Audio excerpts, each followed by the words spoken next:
கிருஷ்ணகிரி மாவட்டம் ஓசூரில் சேவாபாரதி சார்பில் 8ஆம் ஆண்டு திருவிளக்கு பூஜை நடைபெற்றது.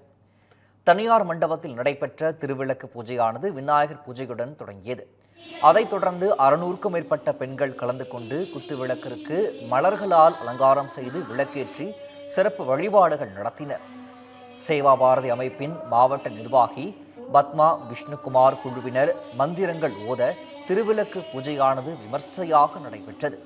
விழாவில் 10க்கும் மேற்பட்ட துறவிகள் பங்கேற்று அனைவருக்கும் ஆசி வழங்கினர்.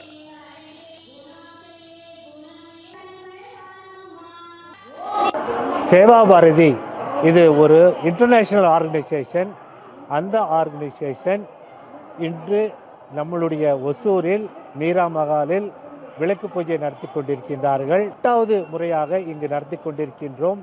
இது மிகவும் நம்மளுடைய கலாச்சாரத்திற்கும் மக்களுடைய பண்பாட்டிற்கும் மக்களுடைய நல்வாழ்வுக்காகவும் அவர்களுடைய வீட்டு சேமத்திற்கும் கணவர்களின் நன்மைக்கும் குடும்பத்தின் நன்மைக்கும் நாட்டின் சுபிட்சத்துக்குமாக நாங்கள் இங்கு இந்த பூஜை செய்து துறவிகள் மூலம் மற்றவர்களுக்கு ஆசீர்வாதம் அளித்து எல்லா முறைகளிலும் மக்களுக்கு நன்மை செய்து கொண்டிருப்பதை இதன் மூலம் தெரிவித்துக் கொள்கின்றேன்.